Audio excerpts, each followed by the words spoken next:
Смотрите в программе. Первые 40 человек получили вакцину от коронавируса в столице республики. Якутия больше не самая холодная материковая точка на Земле. Всемирная организация лишила регион статуса, передав его Гренландии. В Москве прошел показ фильма якутского режиссера Дмитрия Давыдова «Пугало». Критики высоко оценили ленту, а на фестивале «Кинотавр» присвоили главный приз.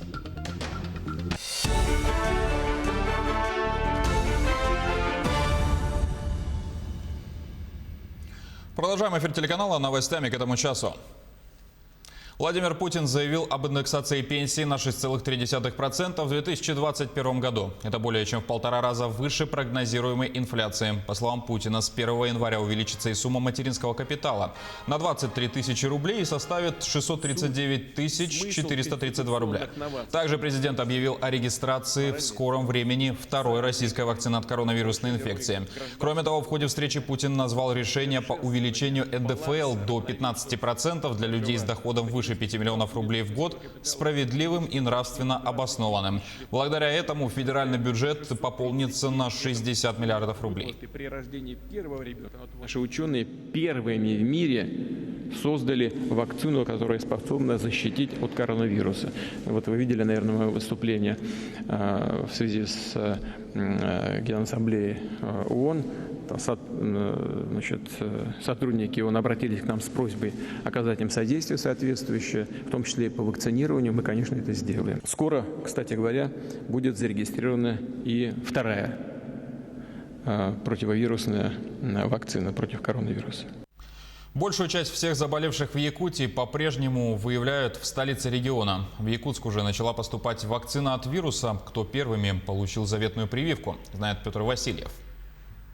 В Якутию поступила пробная доза вакцины Гамма-Ковид-Вак, предназначенная для профилактики новой коронавирусной инфекции. Первыми ее получили сотрудники медучреждения Якутска, непосредственно работающие в так называемой красной зоне. Это вакцина производства Института микробиологии и эпидемиологии имени Гамалеи. Вакцина прошла регистрацию.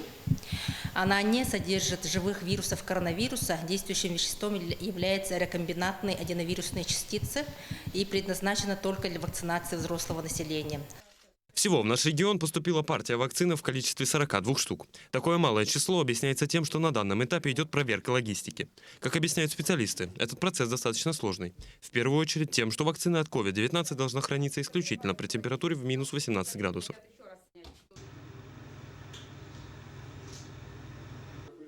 Сама вакцина двухкомпонентная. Каждая доза состоит из 2 флаконов, их содержимое вводится поэтапно с интервалом в 3 недели. Предполагается, что вакцинация поможет выработать у привитых людей иммунитет к коронавирусу сроком до 2 лет.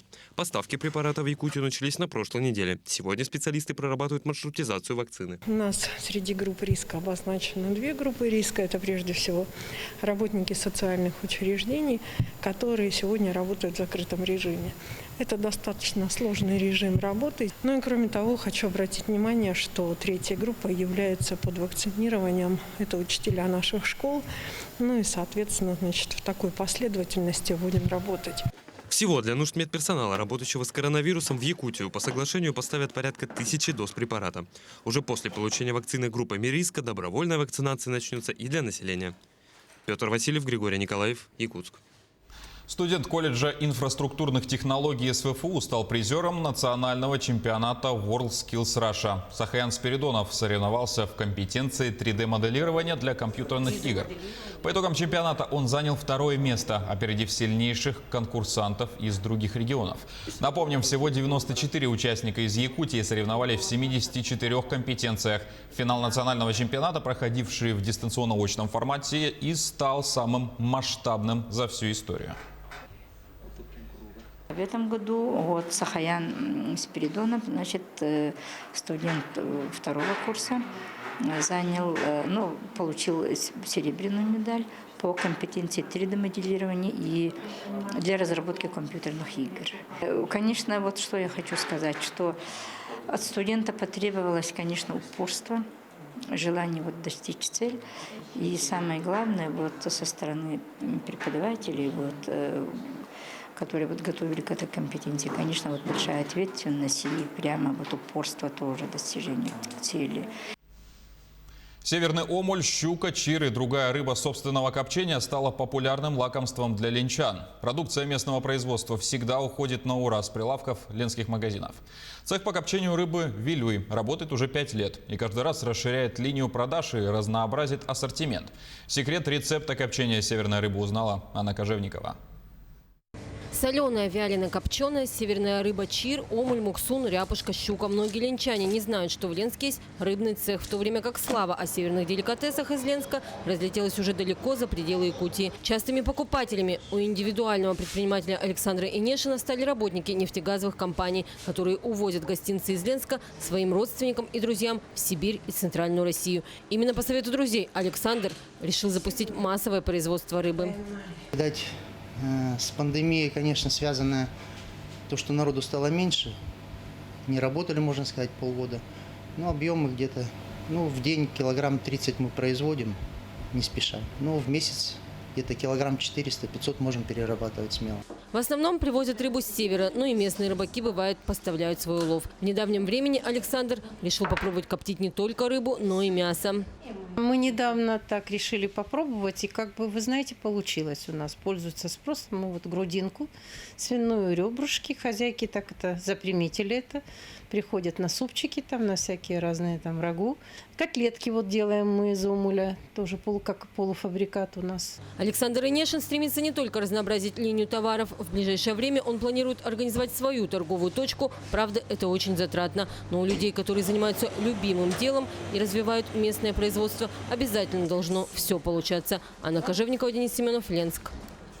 Всемирная метеорологическая организация лишила Якутию рекорда по самой низкой материковой температуре. На первое место она поставила температуру минус 69,6 градусов по Цельсию, зарегистрированную на автоматической метеорологической станции в Гренландии 22 декабря 1991 года. Новый рекорд был обнаружен при обращении к архивам. Таким образом, указанная температура в Гренландии превосходит значение в минус 67,8 градуса, зарегистрированное на российских станциях Верхоянск, февраль 1892 года, и Аймекон, январь 1933. Самый низкий в мире абсолютный температурный рекорд на планете в минус 89,2 градуса был установлен 21 июля 1983 года в высотной метеостанции «Восток» в Антарктиде. Фильм «Пугало» якутского режиссера Дмитрия Давыдова, одержавший победу на Кинотавре, показали в Москве. В летнем кинотеатре «Гараж Скрин» собрались настоящие киноманы, любители фестивального кино и известные критики. На показе побывала и Айсена Бурнашова. Первый показ фильма «Пугало» вне фестиваля. Чтобы познакомиться с новой кинолентой Дмитрия Давыдова, москвичам пришлось вставать в очередь. Весь сеанс продан. Более того, из-за аншлага мы добавили второй сеанс, который тоже состоится сегодня. Он тоже весь продан.